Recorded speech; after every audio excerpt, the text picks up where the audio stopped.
Hi guys, welcome back to my channel. Today we are talking about one of the friendliest houses out there, pun intended, the 11th house of friendships. So what does this house represent? Why should you care about it? And what you should look for in your natal chart. So first of all, if you don't know what your natal chart looks like, then you can find out by using one of the free online generators. I'm going to link one in the description box down below.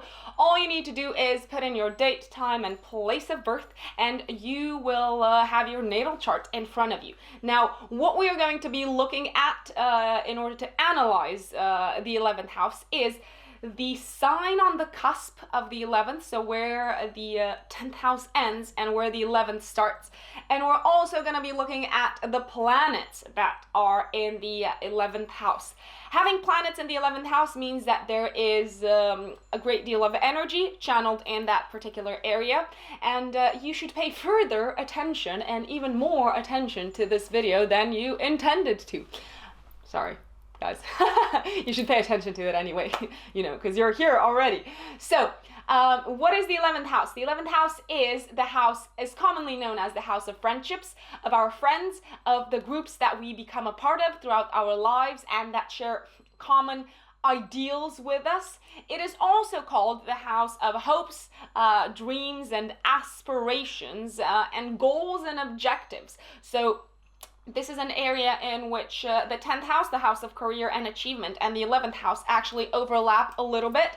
The reason why they overlap is the following. In the 10th house, which is the house of achievement, we want to focus on what we are doing and what we are leaving behind, and our own contribution to the world as an individual, because both the 10th and the 11th house have to do with what we leave behind into the world.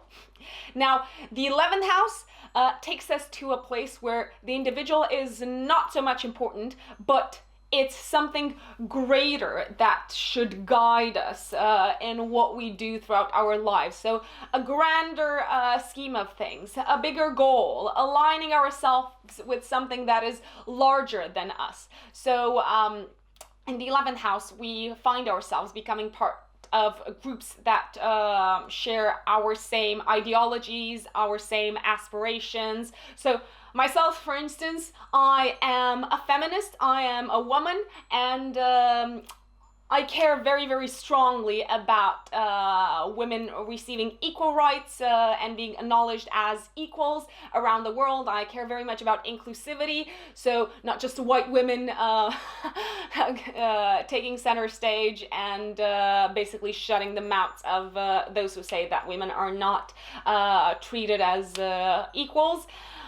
So I'm talking about these kind of groups, but I'm also talking about social groups that we become a part of and that we identify ourselves with. Now, let's say you have the sun in the 11th house. Now, what does that mean? It means that you identify yourself very, very strongly with the beliefs of the groups that you're a part of and the beliefs of the friends that you're a part of. It can also mean that you are very easily influenced by the groups that you become a part of throughout your life.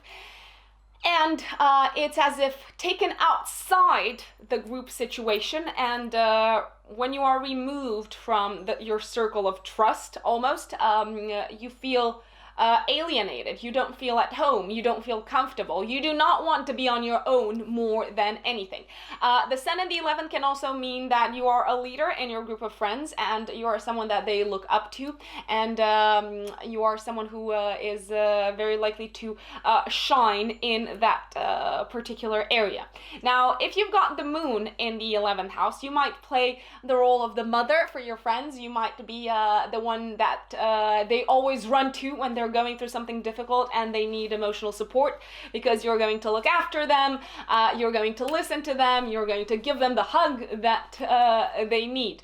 It also means that in this lifetime you have a very, very strong need to belong to a wider group, and when you feel that you don't belong, it's as if there's like this internal turmoil that you're going through, and you can't find your inner peace and your inner harmony. Now, let's say you have Venus in the 11th house. Well, first of all, affairs are very likely to happen with the people that are part of your circle of friends. So it's as if romantically you are first going to become a friend with someone, and then you might get involved with them and take it to like an alternative level. I don't want to say to the next level, because that's not the point of forming friendships at all. It's also very possible that you will receive help from your friends throughout your life, and you feel very welcome, and you feel very much at home, and you feel very appreciated in group situations. And it's as if you take great pleasure from being involved with wider groups and wider communities, and being part of something that is larger than yourself and bigger than yourself and has a greater cause. Now, if you have Mars in the 11th house, well, first of all, you are going to fight for your friends like no one's business. You are going to defend them to death.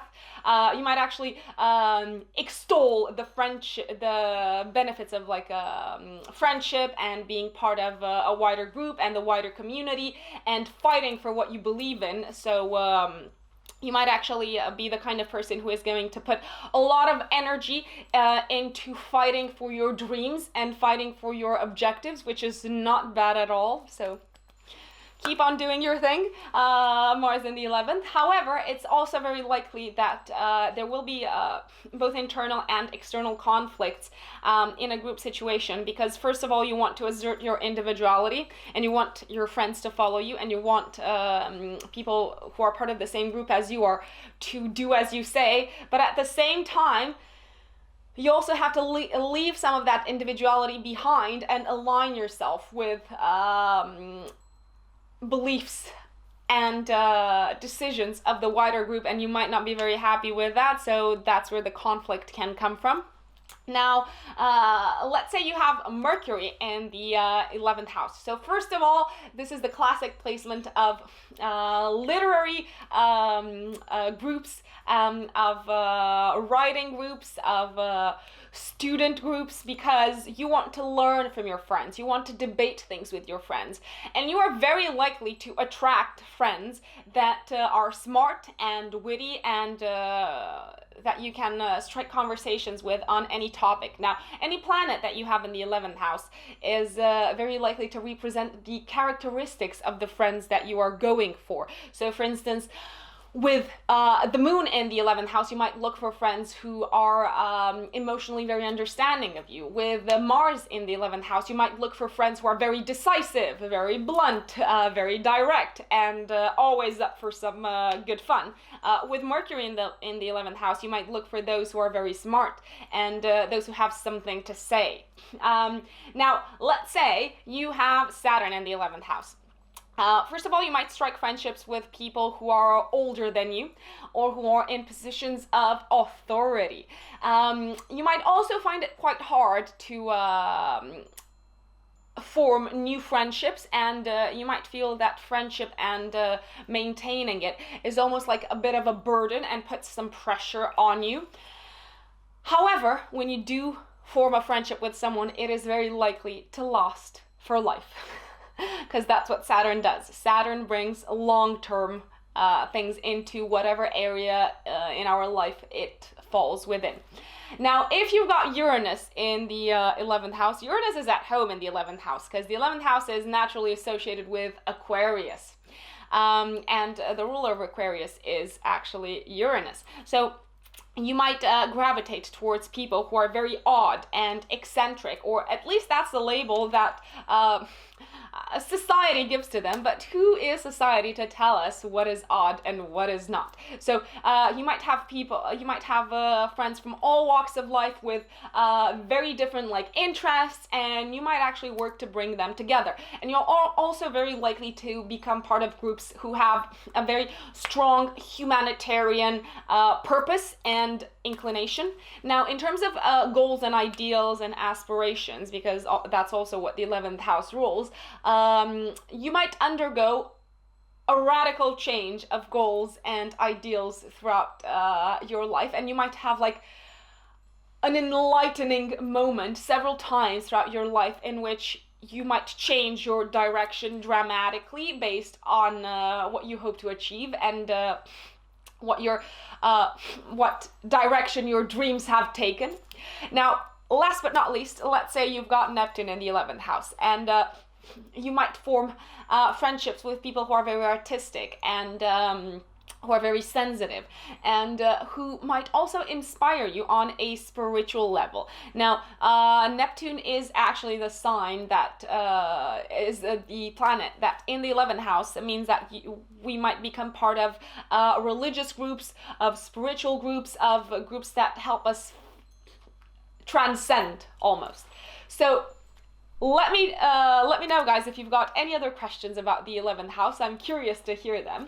If you've got no planets in the 11th house, look at the sign that is on the cusp and listen to the part where I talk about the planet that governs that sign. So, for instance, if you've got Libra on the cusp of the 11th, then listen to the part where I talk about Venus. If you've got Capricorn on the cusp of the 11th, then listen to the part where I talk about Saturn, and so on. So I'm hoping you found this entertaining, and do not forget to join my Facebook group. I've linked it down in the description box down below. It's called Written in the Stars Community, and that's where we have daily talks around astrology, and that is where you can also ask me loads of things, and I will make sure to reply straight away, and we can also hear the opinions and the experiences of other people who are interested in astrology. So join, and also invite your friends to the Written in the Stars Community Facebook group. Thank you, and I shall see you soon. Bye!